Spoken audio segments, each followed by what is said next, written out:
Welcome to the Right to Reason podcast. I'm your host, Robert Stanley. Today we'll be talking about DMT, LSD, and Psilocybin with Andrew Jasko from lifeafterdogma.org. It's the Right to Reason podcast.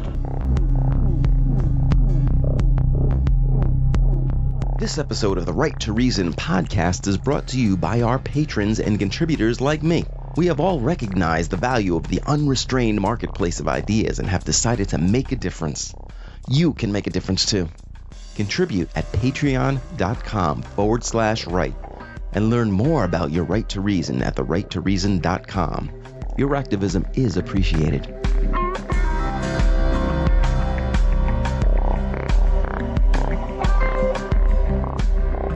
Andrew Jasko, you were a Pentecostal Christian minister. You were just about to become a missionary. Something happened. Something went wrong with the plan. And now you are doing religious trauma recovery coaching and therapy. And you are also the host of lifeafterdogma.org. How did this change happen? And can you tell us exactly what is trauma recovery, or more specifically, religious trauma recovery? That's right. So, basically I had sex, I did drugs, I listened to rock and roll. And that ruined everything. Seriously?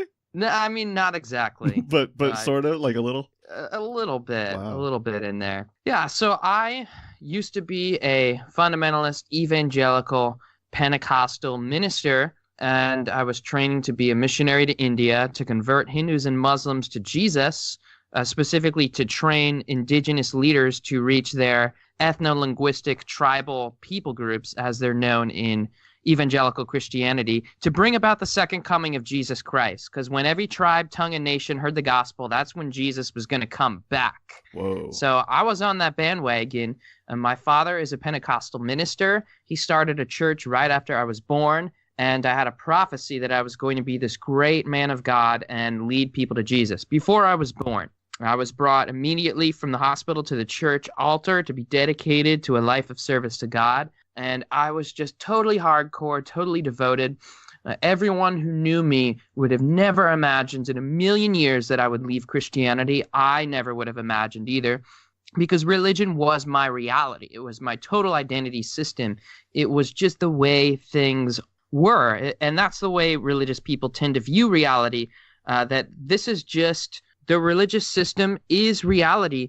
If something doesn't make sense in science or in the world or in anything they study, it has to be that something's wrong in our understanding or in that framework, because this is just the way things are. So a lot of people don't understand that. Like, how can they swallow all these intellectual camels of nonsense? It's because this is just the way reality is, and we know that. So I ended up having a rude awakening when I was in seminary. I went to the evangelical Christian college called Wheaton College to study Bible and theology and ministry, especially evangelism. And I ended up taking a missionary trip to India, where I really fell in love with that nation, was going to be a missionary there. Then I went to Princeton Theological Seminary and got my Master of Divinity degree in order to learn the Greek and Hebrew languages that the Bible was written in, and to really, really learn about Christianity thoroughly and in depth and engage it from all kinds of perspectives. So I was also a liberal Presbyterian minister for a little while. So I really have a taste of evangelical Christianity, liberal Christianity, the whole Protestant enchilada, so to speak. And so when I was in seminary, I had this rude awakening because I was miserable. I was really fulfilled on the one hand in my Christian spiritual path, but I was also absolutely tormented. I had a lot of anxiety, massive amounts of anxiety, periodic bouts of depression. I was just super obsessive compulsive in my mind. And so I was really struggling for a very, very long time. And I was desperate to get better. I said to myself one day, I'm going to do whatever it takes to get rid of fear in my life. I'm just so dominated by this, and I'm so miserable. So I really prioritized my mental health. I went to therapy. I sought out psychiatric treatment, which I later ended up getting off of. That's a whole other story. But very quickly I began to see that the Bible itself was at the root of my psychological distress. It wasn't some kind of Christian teaching. It wasn't something that I was doing wrong. It wasn't that I didn't pray hard enough or believe well enough. It was that the Bible contained all kinds of severely psychologically toxic and traumatizing and abusive doctrines. And I just couldn't deny this fact. I started seeing it throughout the whole thing, and my faith began to unravel over the process of a couple years. And I tried out more and more moderate, less extreme versions of Christianity, but I kept coming down to this one core issue, and that was this book, this Bible, is really where the problem is. It's not about somebody's teaching. It's not about a misinterpretation. Really, the problem is that people get the Bible right, not that they get it wrong. The problem is that so much of it is easy to interpret. It's straightforward. It's plain and simple language, and it's destructive and toxic. A lot of it is really simple. So I ended up having a crisis. One day I just ended up quitting my job. I just couldn't handle the cognitive dissonance of preaching what I didn't believe. And I went to Burning Man before that too. So that helped to accelerate the process of leaving, getting introduced to sexuality and psychedelics and spirituality. So long story short, I ended up leaving the religion, isolating from my community, and rebuilding my whole identity from scratch and finding a lot of healing through therapy, through psychedelic treatment, through meditation, through secular humanism. And right now I'm studying for my doctorate in clinical psychology and training to be a clinical psychologist and working on helping people heal from the impact and the damage of religion and helping people who are in the process of transitioning out of it, and then working towards rebuilding spirituality, rebuilding a sense of meaning and a sense of connectedness and a powerful experience and interaction with reality that we wanted in religion, but I never experienced, and that I think religion tends to block people from experiencing. And I think it's just amazing that we can have all the things we craved in religion, not all of them, but a lot of these kind of profound states of consciousness that religion tried to co-opt and keep to itself. All of these things are available to secular people, just in a different framework and in a framework that's less destructive. What kind of drugs were you doing at Burning Man? So at Burning Man, I was first, like many people, introduced to MDMA, or Molly or ecstasy. You'll hear it referred to as. This is known as an entactogen. It opens you up to experiences of empathy and love. People will call it heart opening. And it really can open up your internal world as well, psychologically. And then I had magic mushrooms, or psilocybin-containing mushrooms, out in the redwoods in California. And that completely blew my mind. Every single time I went on a mushroom journey, I experienced extraordinary amounts of healing and transformation, just seeing all these destructive processes and patterns and traumas in my life, and reconfiguring my relationship to myself and to nature, and really getting more direction for my life and moving forward. So they were incredibly transformative. I kept using them for healing specifically.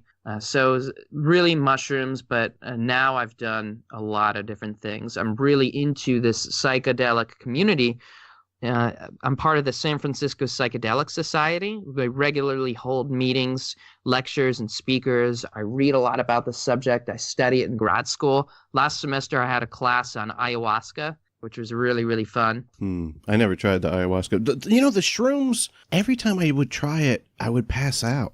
I never got any of the positive effects from it. And I tried it multiple times. One of them was just like this gooey black mess inside a Ziploc bag from a friend of a friend of a friend. I'm not even sure if that was actual mushrooms. But every time, like, I would pass out. So this is the lesson of being careful where you get your drugs from. Right, right. I mean, mushrooms are effective, trust me, especially if you take enough of them. Well, they always had an effect. I always would wake up on the ground, sometimes outside, sometimes inside, just totally black out. I don't know why. I don't know what's up with my head or what's wrong with these Texas mushrooms, man. But yeah, I don't know. I mean, and some people can have some interesting reactions to psychedelics. Like sometimes people will drink ayahuasca and won't have any effect, and it'll take several times for it to work. And there's different theories as to why. It's kind of mysterious. It's possible that you took too much. That kind of blackout type reaction can sometimes happen when people have massive doses, but I don't know. Yeah, the source might be questionable. We used to do a lot of dextromethorphan, which is ingredient that's in a lot of cough suppressant medicine. So that's why it's hip with the kids, because you can get it over the counter. But if you take enough of it, like, you'll fucking trip balls, which I'm told is similar to an LSD trip. But I never tried LSD, so I don't know if that's true or not. But I remember getting visuals.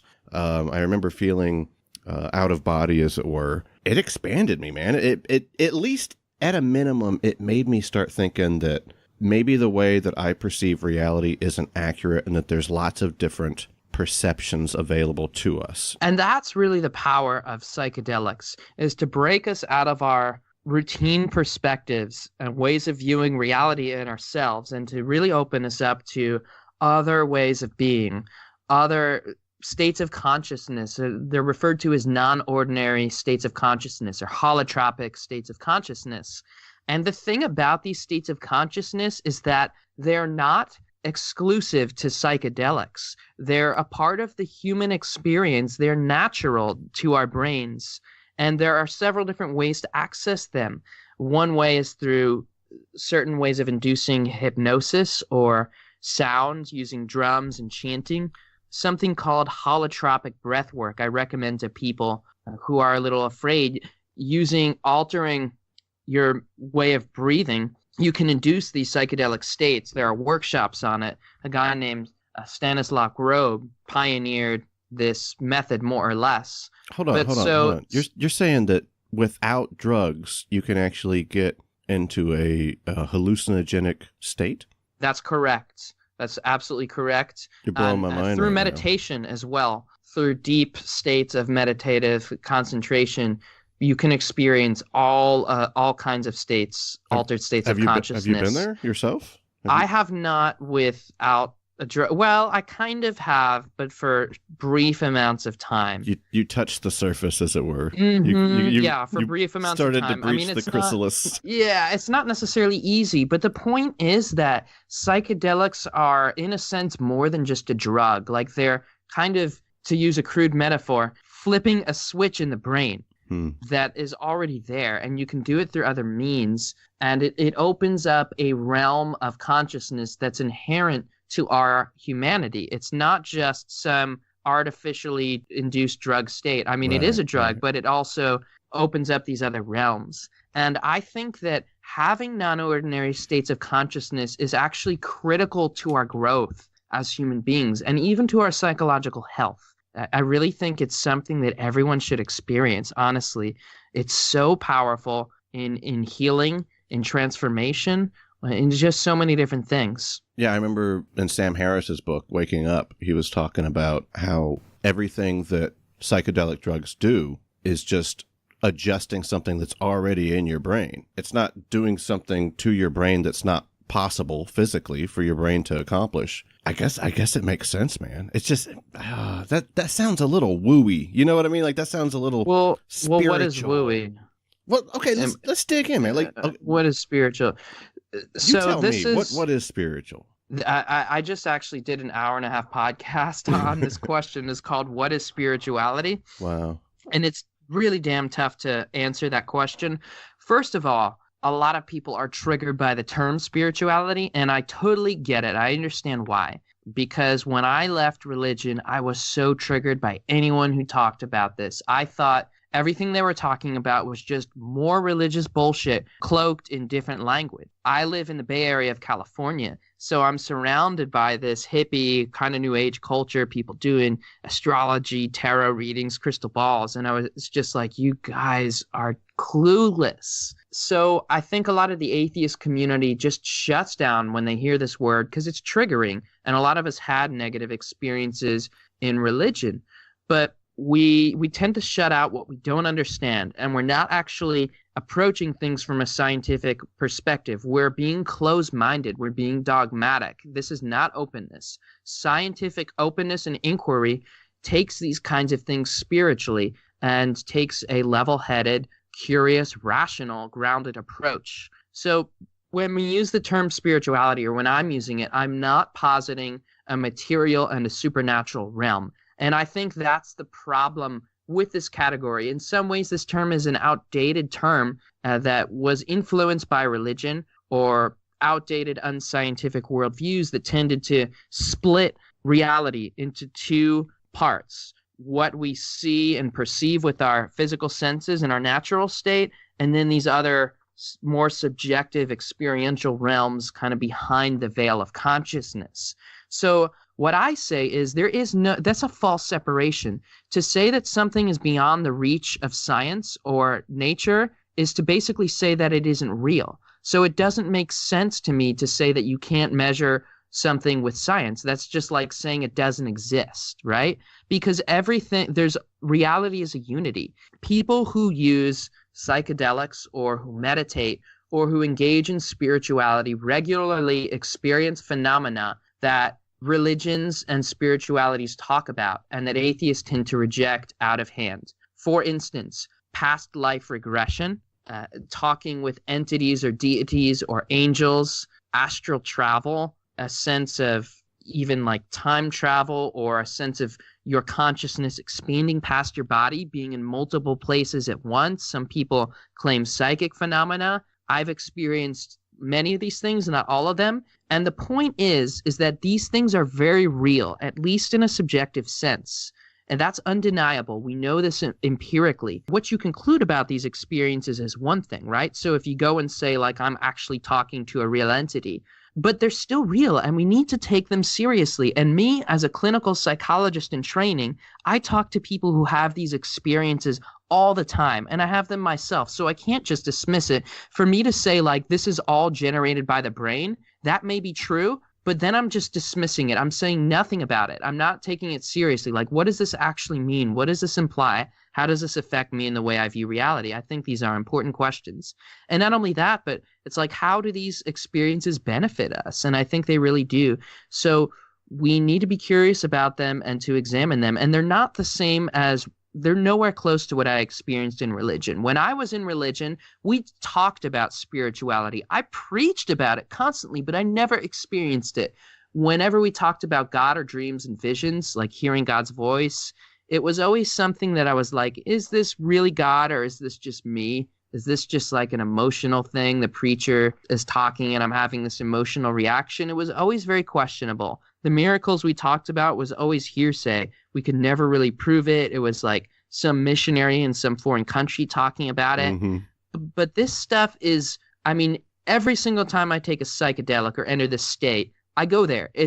And we have communities of scientists all over the world having conferences, writing books all the time, and people in these communities who are having these experiences regularly.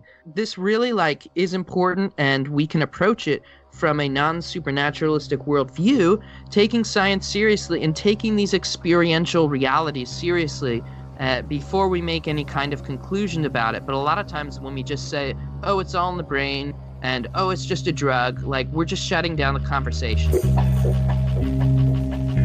It definitely does feel like there's somebody looking out through my eyes, like there's somebody inside me, like there's something more to this life than just empiricism. But I kind of stop right there and go, well, maybe that's just a feeling. Do you believe in duality, like the duality of man? Like, do you think that there's like a physical Mr. Jasko and a spiritual Mr. Jasko? Like there's actually like a real spirit, as it were? Okay, so this is kind of the question in one sense, but in another sense, it's not. So I guess let me get back to laying a framework for what I'm talking about here. In one sense, there are different ways we experience things. So we can go back and forth between these realms of consciousness and ways of experiencing things.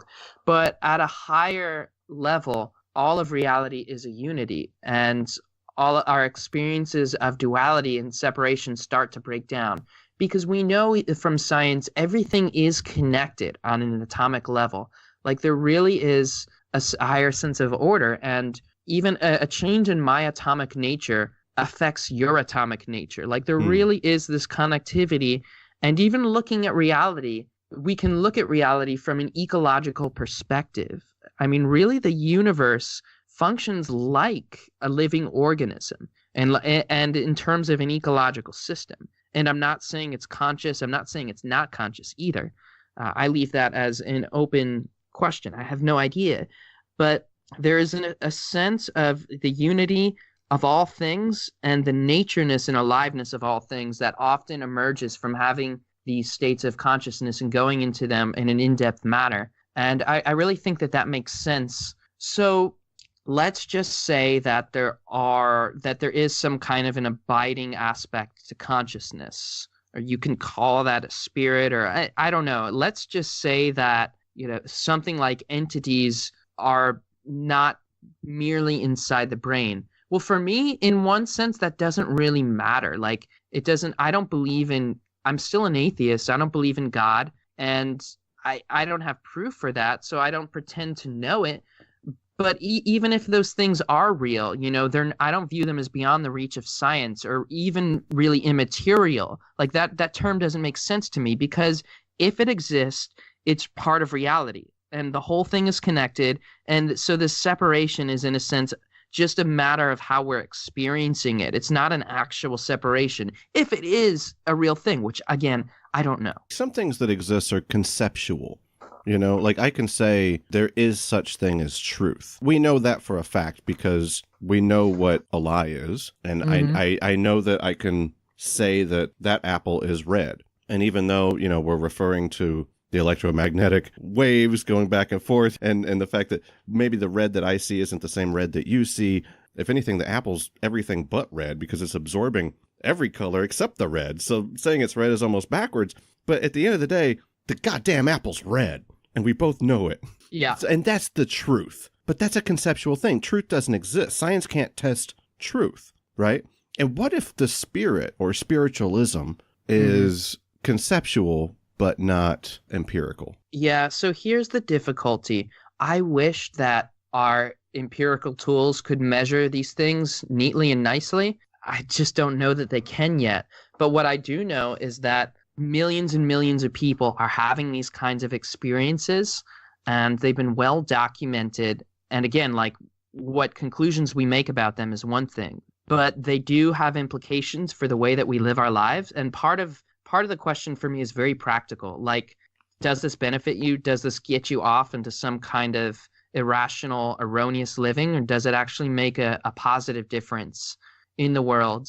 And maybe I don't ultimately know whether it's subjective or objective, and I need to be cautious about the kinds of claims I'm making and the level of certainty that I'm making them with. But also I need to make sure that I don't get into a dismissive kind of closed-minded thing just because I'm uncomfortable with it. Yeah, we do that in our community a lot. We really do, honestly, and it's frustrating. And a lot of times religious people will accuse atheists of being fundamentalist. And atheists will say, oh, atheism is just, not believing in God. You don't understand it, and we can't be fundamentalist. And I see what they're saying now, because there is kind of like a tendency to almost excommunicate people from the atheist community. It's like, oh, you're considering things that are woo-woo, and what you're saying sounds like something in Eastern religion, and we don't have empirical proof for it.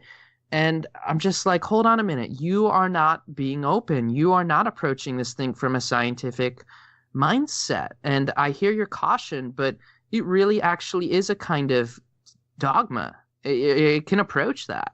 When we lose openness, closed-mindedness is the doorway to dogmatism. And having left religion, I don't want to get back to that. I want to maintain a posture of openness and critical reasoning. Did you ever feel like, with DMT in particular, that you were communicating to another kind of consciousness, like a form of agency, not necessarily a singular one, but almost like an alien life form or a... Yeah, I think most people I know who are in these communities, including very high-level scientists and psychologists, tend to kind of conclude that we are having some kind of real interaction with reality here, that it's not just subjective, that this consciousness starts interacting in a real way with life, with other things in the universe, with other consciousnesses or nature. Especially people tend to have very profound experiences in nature and being connected to nature. And this is why these kinds of experiences are so important, because we're facing a crisis of nature right now in our world. I mean, the destruction of the planet is a very real thing. With climate change, we've disconnected ourselves from nature. In fact, in our worldview, in our secular worldviews, often we tend to view ourselves as separate from nature, as hostile to it, like our lives are a losing battle against nature and against death. And, I'm opposing the hostile forces of nature, and I'm going to lose and I'm going to die, and that's it. So I better make the most of my life. But we're not separate from nature. We're completely a function of nature. We were born through nature into nature. We're part of this greater ecological system.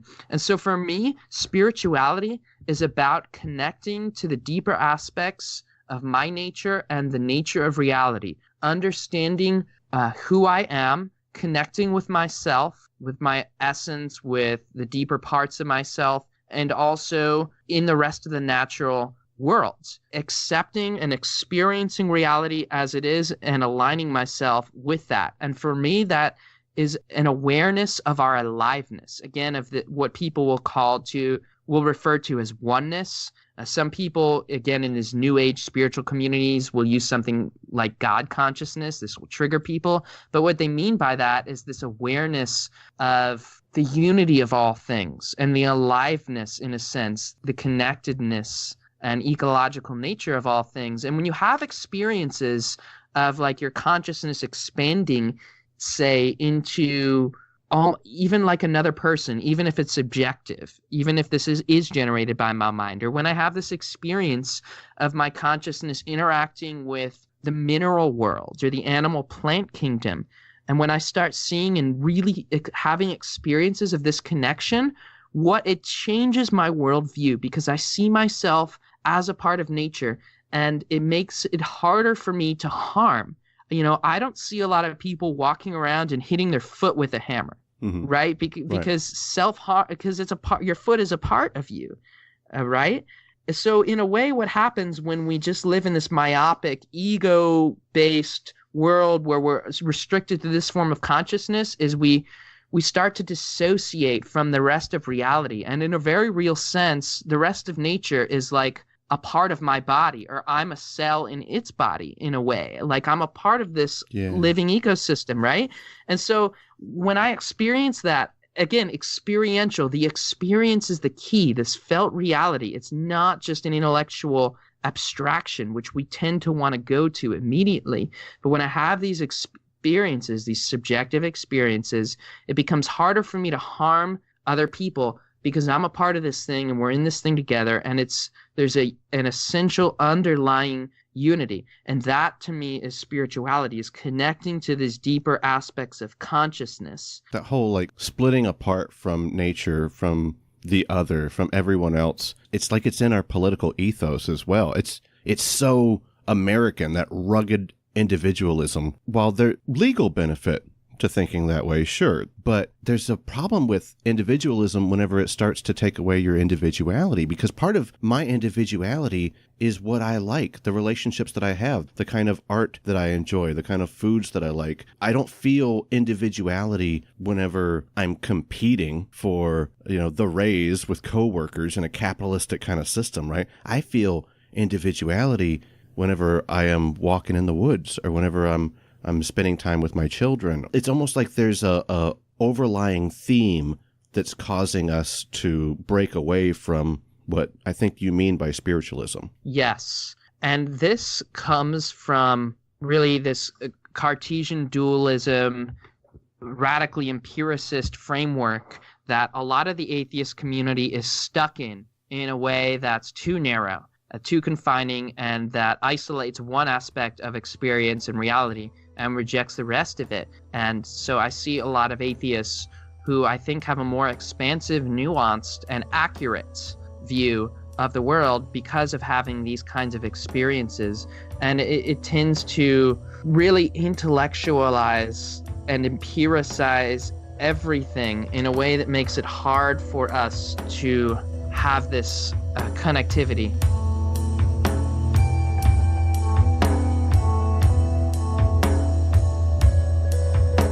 Dude, did you hear about the NASA problem with mushrooms? No. They've got this clean room, and they study meteorites and stuff like that, and they keep having spores developing in the clean room, and they can't figure it out. One of the theories is, well, maybe that's how mushrooms got to the Earth, because it's not really like any other plant. Yeah, and we know that mushroom spores can survive the void of space, too. Right. Fungus kind of has this pioneering creative role for making new ecosystems, and that forests rely on them, and people are there's a field of science called mycoremediation and various aspects of research in mycology about creating ecosystems from scratch or from healing nature in areas where there's been a lot of destruction by planting these types of fungi and then planting trees and plants on top of that. And actually we can create these ecosystems and we can heal the earth through this. So that's an interesting theory. I did not know that. There's a guy called Paul Stamets who's this giant mushroom guy. I'm familiar with him, yeah. Yeah, it's really amazing. Like he sounds like a wacko, but if you really start listening to him, he's a freaking genius. Paul Stamets came out of the psychedelic movement, and this is something too. The psychedelic movement inspired all kinds of incredible revolutions in science and in technology. And what people are doing, and there are experiments on this, is they're going into psychedelic states of consciousness and coming up with inventions. This is actually one of the biggest factors in the tech boom, in the tech industry. Entrepreneurs and people in tech are regularly using psychedelics for creativity, for invention. The discovery of the serotonin system is linked to experiences with LSD, actually. And also, I think the DNA as well. So there have been tons of documented discoveries. The psychedelic movement inspired in the 60s a lot of conservation efforts. Again, why is that? Because it tends to connect people with nature and realizing this ecosystem. And a lot of the visualizations and visions are in the form of nature. People experience what they call spirit animals, visiting them and connecting with plants and animals and even these other realms that appear as spirits or what people claim are aliens, whether or not they are. But there's a sense of connecting with nature and needing to see ourselves in harmony of all living things and other people too. And this is why people often tend to become much more moral as a result of having these kinds of experiences. Again, so Jesus said, love your neighbor as yourself, right? Mm-hmm. This golden rule. And I think that's a really good idea, actually. You know, Jesus had some good ideas. I'll give him that. But we can take this into a much deeper experience of morality. And this is the thing about religion. It often operates just on this head level, on this cognitive behavioral level that doesn't really achieve heart transformation.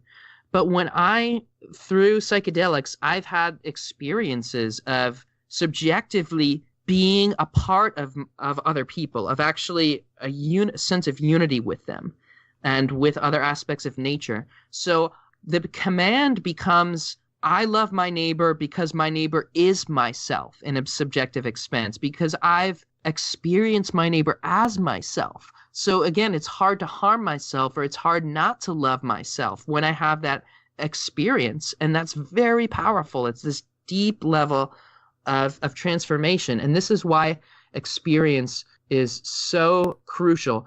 In our Western worldview, we also tend to downplay the role of experience. And this comes a lot out of this narrowly empiricist framework too, is evidence over experience. And I agree with that to an extent. Like, science does have to have the final word. We do need to have a basis in theory, So I'm on board with that, but it becomes a problem when we cut out or downplay experience.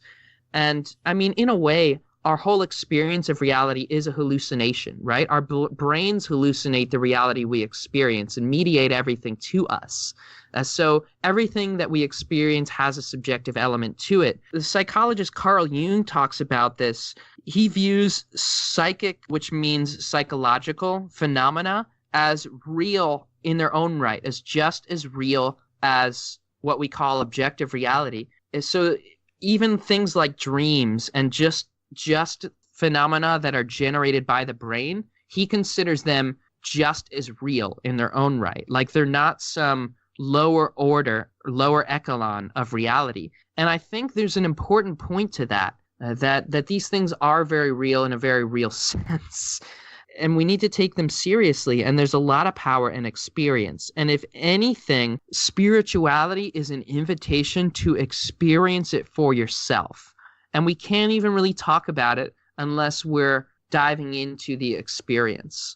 And that's really the power of it, is the experience. Maybe that's where all these religions come from. We know like Native American religions definitely had drugs involved, but I remember reading about that Jewish psychologist that postulated that the story of the burning bush, that was actually an ayahuasca plant, because all the things that he described from that experience, or that, he allegedly described from the experience, are things that you could attribute to a psychedelic experience as well.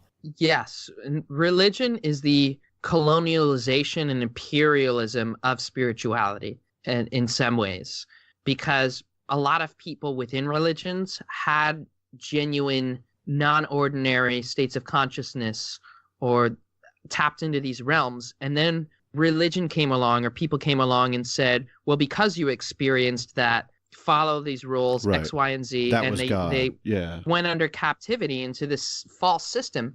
And again, that's why it's important to use science and not to get caught up into making unwarranted conclusions about reality, quickly. It's not an easy thing necessarily, but we do know that people have had these kinds of experiences within religion. But I think part of that is just because for most of history, religion was just a fact of life. You didn't choose to be religious, and you couldn't choose not to be religious because you didn't have access to the information we have access to today, right?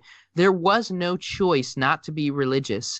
If I don't have knowledge of any other option, that's all I can be, right? If I grow up in a religious country, the state dictates Christianity to me, I have no education, like what other option is there but to be religious? There is none, right? So, but people are inherently spiritual, or again, we have this inherent function in our brains to have these kinds of experiences. So of course, people are going to have those within religions, right? But that doesn't evidence the religion in any way. In fact, sometimes it goes against it. And what happens throughout history we see is that mystics were persecuted and killed by the religions because when they had these experiences, they tended to say things that contradicted religious dogma, like saying that we are all connected and emphasizing the unity of all things. And they would say things like, everyone is God. God is not something outside of you. There's a sense of this life force, you could call it, or aliveness of reality being within everyone and being inherent to everyone. And it's not something that can be dictated or commanded or separated out and outsourced to an authoritarian ruler called God who's outside of it. So we see these people, these religious mystics, saying all these things that really were radically often diametrically opposed to their religions, and they were really often killed, or at least put on the fringes or periphery because of these experiences. That's the fascinating thing, is that maybe all of that ancient Middle Eastern religion, out of Samaria and the Fertile Crescent and everything, that maybe that was somehow developed from drugs. It's a fascinating idea. Do you get into like Eastern philosophy and all that kind of jazz? I've found nothing more healing, actually, than Buddhist psychology. I found, so when I left religion, I was really traumatized. I struggled with tremendous anxiety, guilt, fear of hell, obsession, a lot of the things that people suffer with without religion too, fear of death. And part of my healing was especially through meditation and teachings from Buddhism. So I think people tend to dismiss things in the atheist community as through derogatory terms and labels like woo-woo and new age. And, you know, if you want to not experience healing and throw out tons of good philosophy and empiricism, be my guest if you want to boost your ego in that way. But I think a lot of Eastern and shamanistic spiritualities are radically different from religion and from my experience of religion. And we tend to dismiss it because we think it's all based on delusion. But the reason for that is because people within these systems for thousands of years were charting out these domains of consciousness. They were tapping into them through meditation, primarily often, or through these plant medicines. And they were saying, what do we observe about the state of consciousness? What does it mean to have an emotion that feels like depression? How do we shift it? Or what are the implications for having these states of union with other things? So they began to map this out, and you find that they have very sophisticated language of emotional states and dealing with suffering and healing.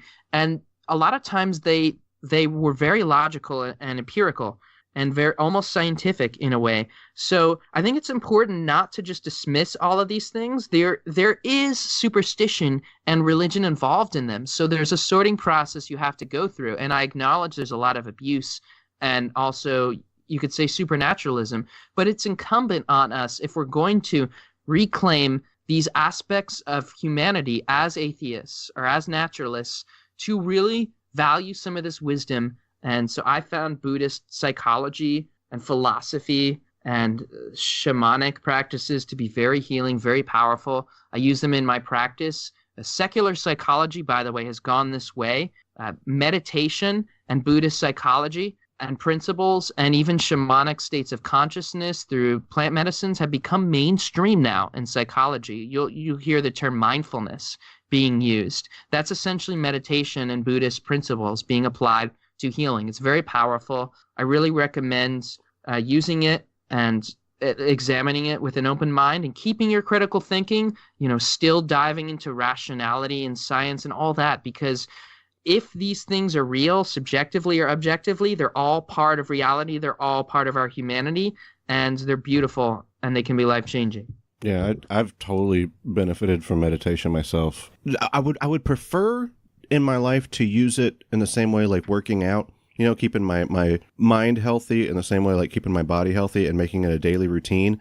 I don't have that kind of discipline, but I have found it extremely useful in chaotic moments of just focusing yourself and pushing out all these different distractions and really coming to a clear state, a state where you are mindful of all the things that are going on, but not necessarily distracted by them. I like to do this process where any idea that comes up to me while I'm meditating, I treat it like a child. So I'll hug it and then let it pass on. It's like there's this long line of children, you know what I mean? And I'm the father, and they are all crying and they're all needy, and there's all these thoughts, whether it's, am I going to be able to pay that bill today? Or am I going to be able to deal with the sickness in the family? Just hug them and let them walk away. Hug them. And eventually that line starts getting a little bit more spread out. And it's not like it's ever going to end, but you start getting these gaps of peace before that next need arises, that next thought. Yes. So meditation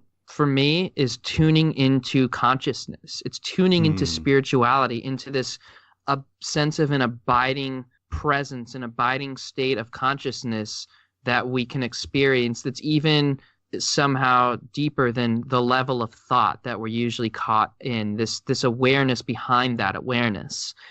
And that when we meditate, it allows us to slow down our thoughts and to become aware of our thoughts and emotional states just enough so that in real life, our thoughts start to slow down and we can start to observe this process and create enough space in between that where we can make real choices. It gives us freedom to actually make choices because we're controlled mostly by our programming and by our thoughts. Like we're living in this daydream of a thought train that we're unaware of, and we're not really making choices in any meaningful sense. So when we start to bring this expansive awareness, this slowing down, this mindfulness of what's actually going on that we practice in our meditation, we find it expanding to the rest of our life. And that's how we can break free of the dogmas we all live under, whether it's religious or whether it's part of the medicalized system or predatory capitalism. We start to break out of our normal awareness. And that's why these mystical states, altered states of consciousness or meditation, I really think is key to healing and transformation, because we're unconscious mostly, and we're all caught up in these ways of system and ways we're not aware of, whether we're part of this atheist community or spiritualist community. We all live in these dogmas, and we've got to wake up to reality. Do you use meditation and mindfulness techniques in your trauma therapy? Absolutely. It's very powerful. I honestly think that meditation is probably the most important thing that anyone can do to heal and to find their life purpose and to really achieve a lot of the goals that they want to achieve.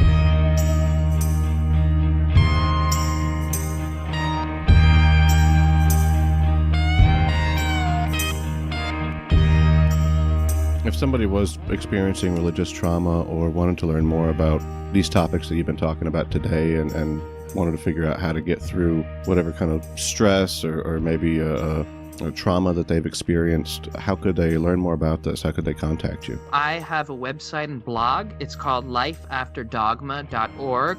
Sign up. You need to get my articles in your inbox.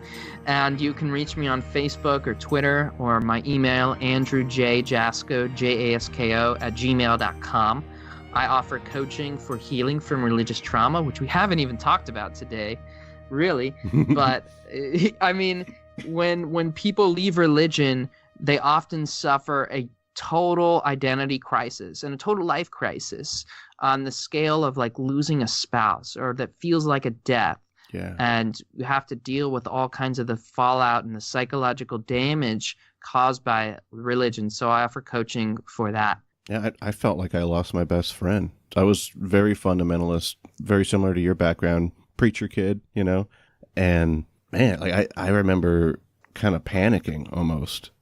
I lost my safety net.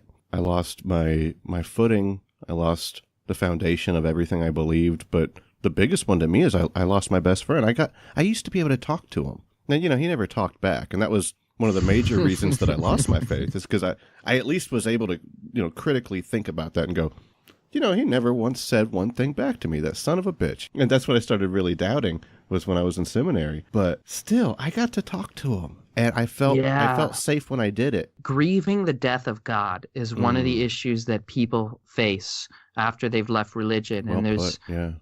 There's specific ways to face that, because, you know, even though God isn't real, God was real to us when we were religious, right? So there's a sense of a real loss. But coming out of religion, we realize that anything you experienced as God was you all along.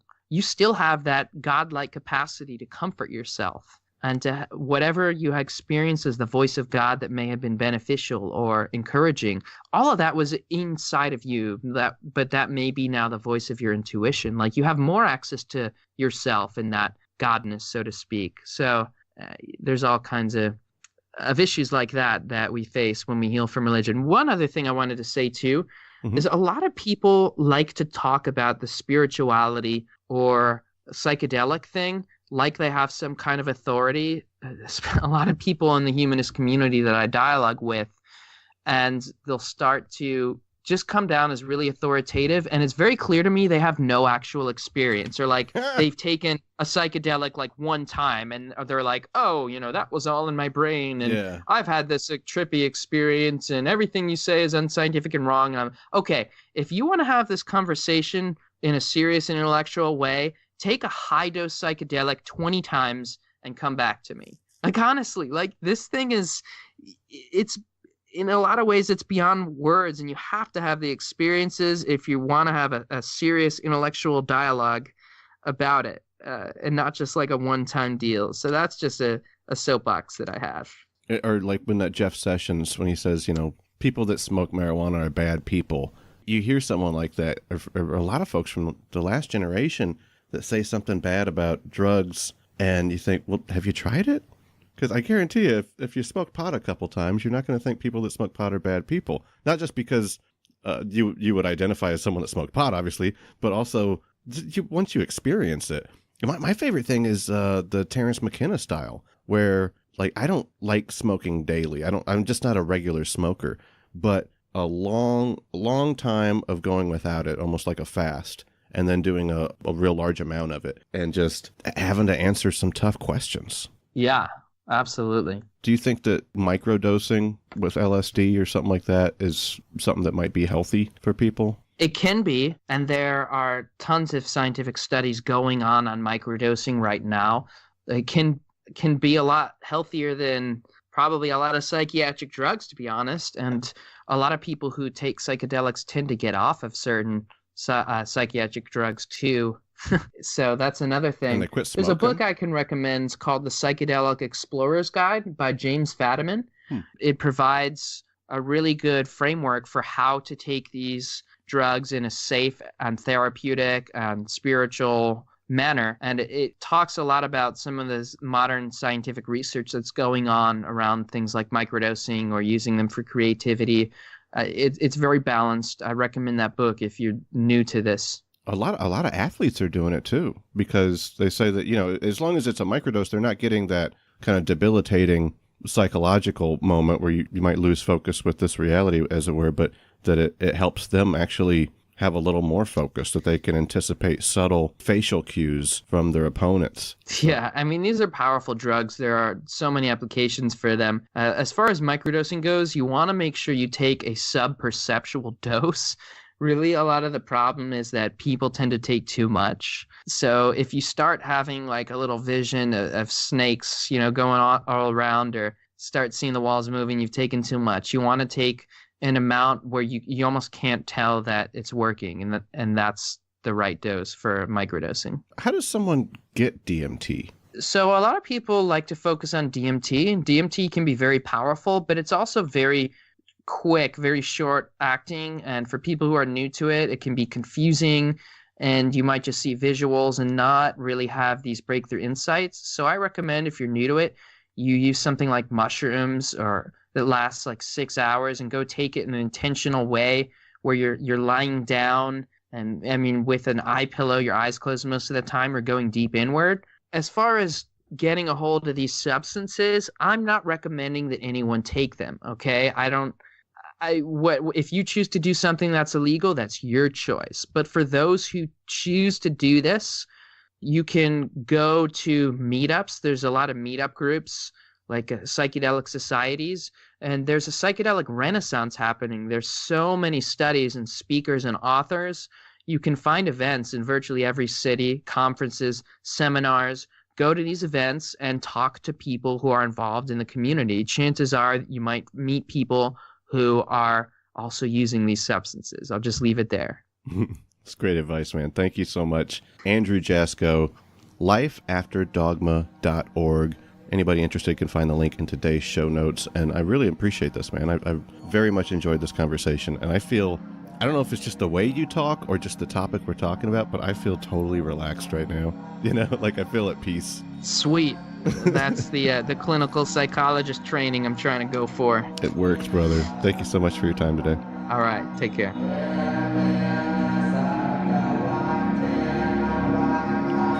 Thank you to Andrew. Thank you to Dave Blair at davefreesong.com/free music. Thank you to our patrons. You can support these conversations at patreon.com/right and learn more at therighttoreason.com. Next week, I'll be debating hell with a Christian apologist, Michael Jones. He has a very popular YouTube channel named Inspiring Philosophy. That's next week. Between now and then, remember that you have the right to reason.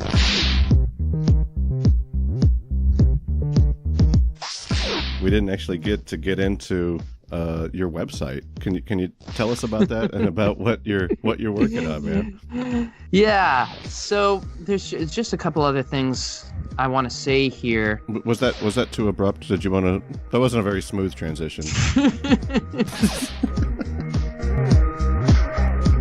Cough suppressant medicine, so that's why it's hip with the kids. Is because they can get to it because it's Wait, what's the word? Over the counter? Under the counter? Over It's the on counter. the shelf. That's over? Yeah, Yeah. because you purchased it over. And why would it be under the counter? It's not like you're... It's not like you like slide it under the counter to me. Let me get that cough medicine. But anyway, let me start over.